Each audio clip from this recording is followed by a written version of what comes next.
Alright, today I'm going to make 4 three-dimensional shapes. So you can do this of 2 ways. You could fold your paper in half once, and then fold that half in half, so that when you open your paper you have 4 sections. 1, 2, 3, 4. Or you could just draw a line up and down and 1 line going side to side, so that you have 4 equal sections of your paper. Now I'm going to go ahead, I'm going to start with my first form that I want to use, which is a cube. A cube is basically like a box. It's got 4 equal sides, like a dice. So I start here, I draw it light till I get it right. So I make 1, 2, 3, 4 sides. And then I decide which way I want, what 2 sides I want to see. So I'm going to make 1 diagonal line, just like that. I'm going to make a second diagonal line, and the second line needs to be at the same angle as this one. It can't be going this way or that way. It's going to be just about the same. See, they're going in the same direction. I'm going to make a third, also going in that same direction. So 1, 2, 3. Now I've got a vertical up and down, so I'm going to copy that same line up and down, nice and straight. There's 1, and 1 over here. Horizontal, horizontal. There we go. We've got our first shape, which is a cube.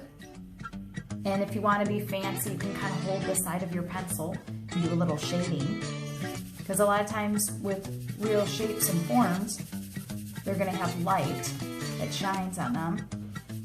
And if the light was, let's say, maybe the sunlight's coming from above, okay, you can kind of see my little sunshine here. It would be shining on the top of the box, or cube, so that would get the most light. So it would be the lightest side. And then the sides that are farthest away would be darker. So that's kind of how you figure out how to do shading. So I'm going to do that, maybe nice and light on the top, and a little bit darker on the front. And I try to do, when you shade, try to use the side of your pencil and do a nice even back and forth. This is not something you have to do for this, but it really does make it look nice, and it's really good practice for drawing. And I'm going to redefine the edges of my cube. So there we go, there's my first shape, like that. Okay, we've got a cube. Now I'm going to move on, and my next shape I'm going to make is a sphere. And a sphere is basically just like a ball. It's a ball, it looks like a circle, but a circle's flat. It only has 2 dimensions. So to make it look 3-dimensional, we're going to actually have to do some shading because we're flat on a paper. So I make a nice circle, and then imagine that my light source, like the sun, Mr. Sun right here, is shining over here. So that light is going to be coming right here. So the top of my sphere is going to be very light, and the bottom, which is farthest away from the sun, is going to be the darkest. When you do the shading for this, this will make it look 3-dimensional. It's popping off the paper.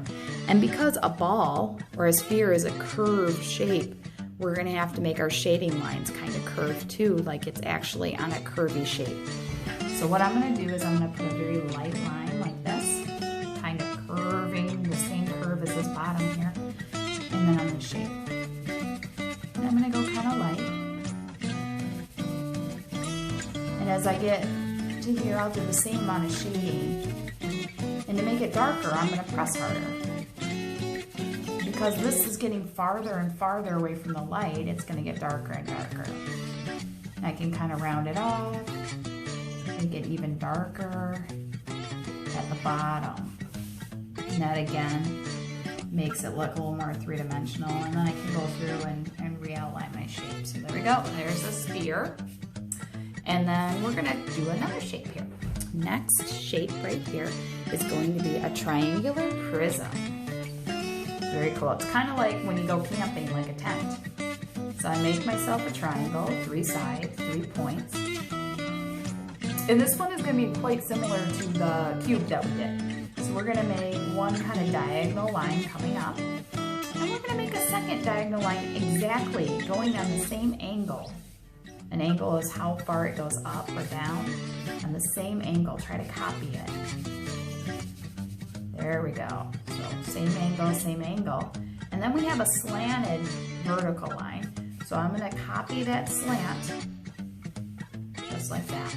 It looks like a 10, like somebody's about to pitch their tent and go camping. And if you wanna do some shading, we imagine our light source, our sun shines up here. So the top of it would be much lighter than the bottom. Do a little shading.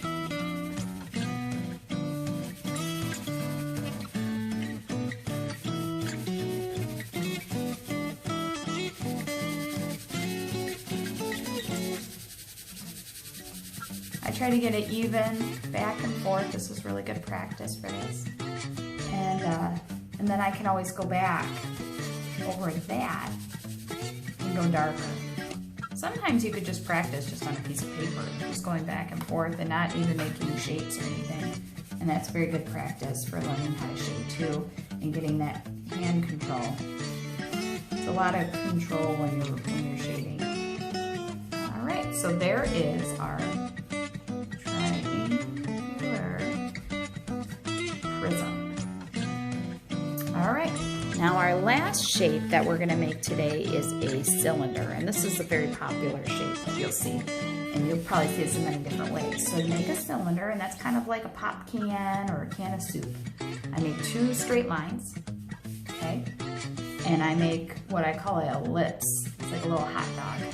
See, there's the hot dog right there, hot dog, 2 straight lines, and a smile, just like that. And it looks like a cylinder, like a little marshmallow you're gonna put on a little skewer and roast over the fire. And then we'll imagine where our light source, let's say that Mr. Sun's right here, okay? And then, so the top of this is gonna be a lot lighter than the side. So I can even turn my paper a little bit when I shade. And I kind of just, I have to really teach myself to relax my hands. I don't worry about things being perfect. And it's a hard thing, I know. And I, for years, have struggled with getting myself to loosen up and release the pressure in my hands. But if you want to draw well, you have to have a light hand. You can't be pressing so hard. And then I'm going to go back in here, kind of re-outline. Alright, there you have it. So there's some shapes. You can make more. You can practice these over and over.